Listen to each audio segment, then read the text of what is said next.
maaari nga po nating kantahan lahat ng happy birthday ang Pangulo. At panoorin din po natin ito mga kabayan, ang press conference ni Attorney Claire Castro. Inawitan niya ng happy birthday ang ating FRRD. Sa video nito, with the statement of Secretary Hegseth, ibig sabihin po ba na mas bubuhos pa ang tulong ng Amerika sa Pilipinas sa ilalim ng Trump administration? Yusek, today is the birthday of former President Rodrigo Duterte. So, meron po bang gustong ipaabot si President Marcos o ang Malacanang sa dating? At kung maaari nga po nating kantahan lahat ng happy birthday ang Pangulo. Day to you. Maiksi lang. Happy birthday to you. Ann Soberano, Bomborazo. Yusek, good morning. How does the palace view or anong reaksyon ng palasyo sa naging pahayag ni US Defense Secretary Pete Hegseth that the US has great interest in expanding more military-to-military cooperation between the Philippines and the United States, and pointing out deterrence is necessary, especially the Philippines considering the threats from the Chinese? Opo, magandang balita po yan para sa ating bansa. Katunayan nga po ay nagkaroon po ng reaffirmation ng US Ironclad, no? Commitment to uphold our mutual defense treaty. Pero ang mga detalye po niyan ay magkakaroon po mamaya ng presscon ang DND po. Mamaya lamang po. So doon po natin tanungin lahat ang mga katanungan at mga detalye na napag-usapan ni US Secretary of Defense Pete Hegseth at ang Pangulo. So with this, ma'am, with the statement of Secretary Hegseth, ibig sabihin po ba na mas bubuhos pa ang tulong ng Amerika sa Pilipinas sa ilalim ng Trump administration? Hindi po ako makakapagbigay ng detalye sa ngayon. At sabi nga po natin, maya-maya lamang po ay magkakaroon sila ng presscon. At malamang po lahat ng detalye ay makukuha nyo maya-maya lamang po. Next question, Maricel Halili, TV5. Magandang umaga po, Yusek. Yusek, today is the birthday of former President Rodrigo Duterte. So, meron po bang gustong ipaabot si President Marcos o ang Malacanang sa dating Pangulo?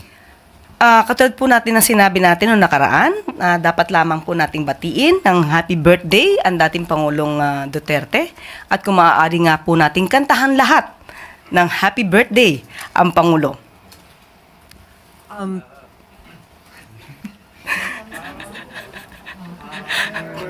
Day to you. Maiksi lang. Happy birthday to you. And of course, we wish more years to come. We also wish good health, good fortune. Kailangan po niya yan.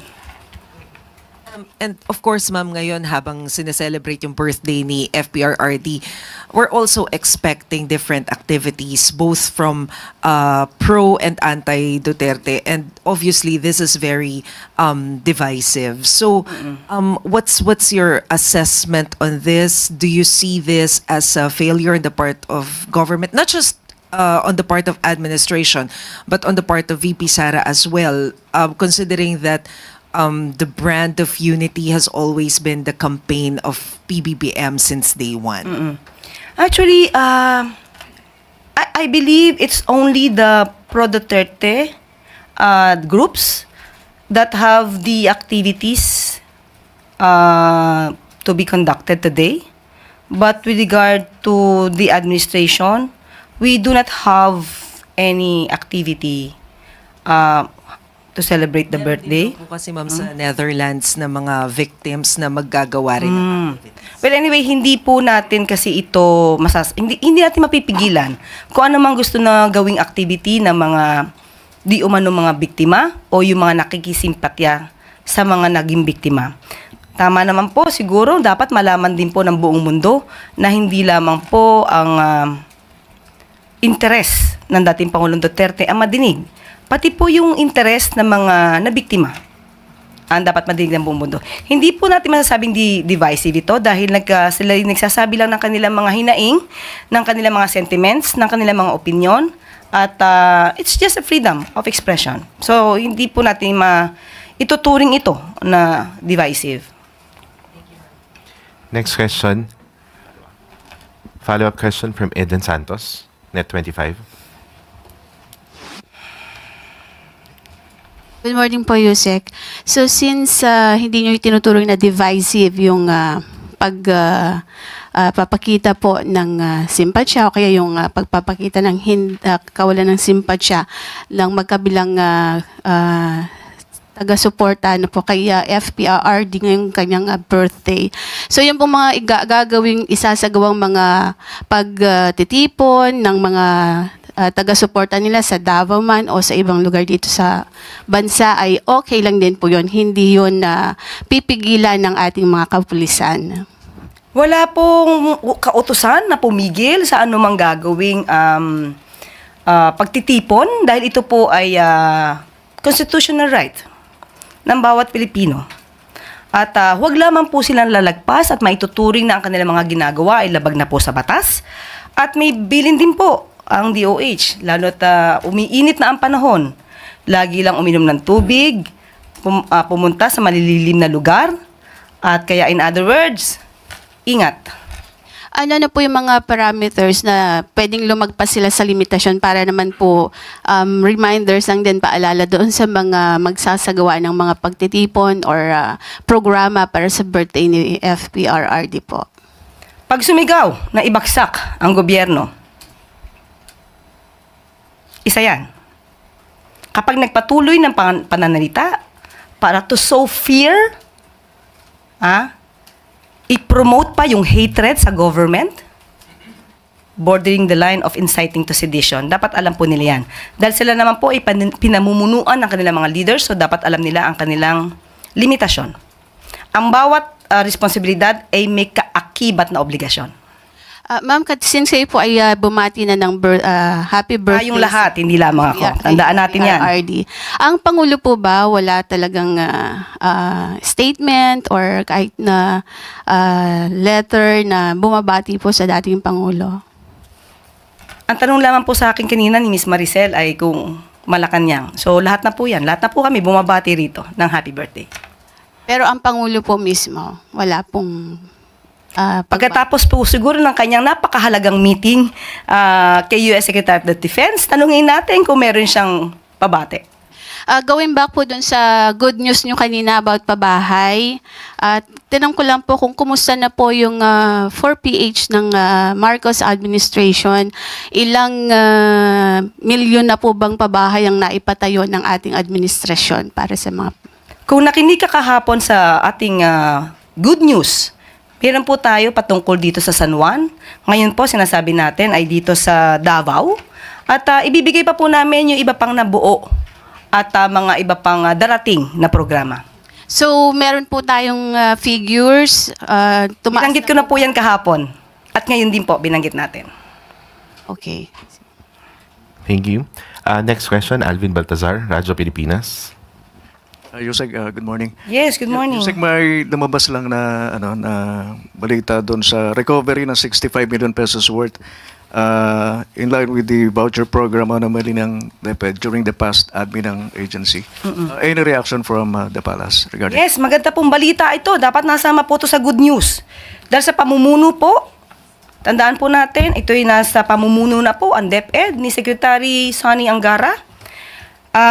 Na imbestigahan po ng mabuti yung ghost students, yung voucher program anomalies, at ito po ay magre-resulta ng 65 million marirecover po natin.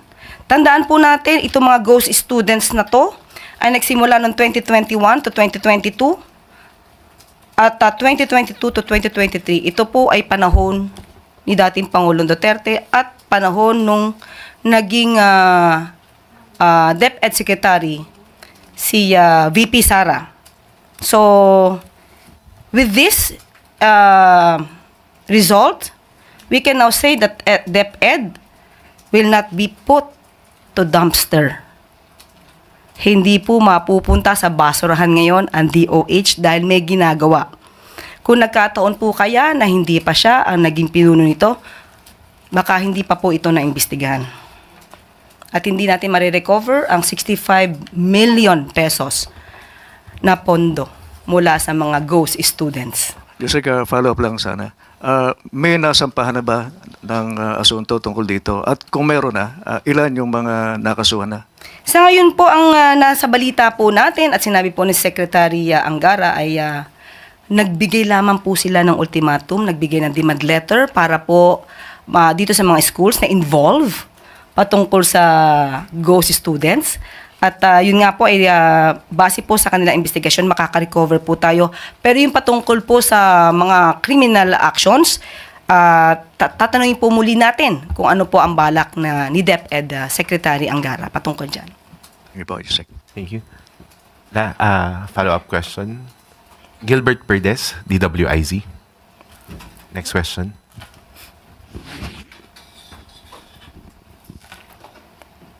Magandang umaga po, Yusek. Baka may mensahe lang po yung Malacanang sa mga local candidates po ngayong umarangkada na yung campaign period at full implementation ng Penera Doctrine. Alam naman natin, itong doctrine ito sinasabi na walang premature campaigning until dumating yung campaign period. Paano magkakaroon ng premature campaigning? Kung candidate ka, i-consider ka lang na candidate kapag ka nandiyan na yung campaign period. Well, anyway, ang paalala lang po natin sa lahat ng mga kakandidato, huwag lumabag sa batas.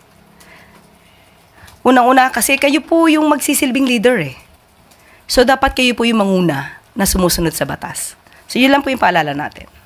Saka baka may mensahe din po kayo o babala po sa mga miyembro po ng PNP-FP na laban ho sa possible na pakikilahok sa anumang election activities at syempre pagpapagamit po sa mga politiko. Yes, of course. Ang PNP kasi dapat it should remain apolitical. So wag pagpapagamit, tama po, wag magpagamit sa politiko, wag magpagamit sa damdamin.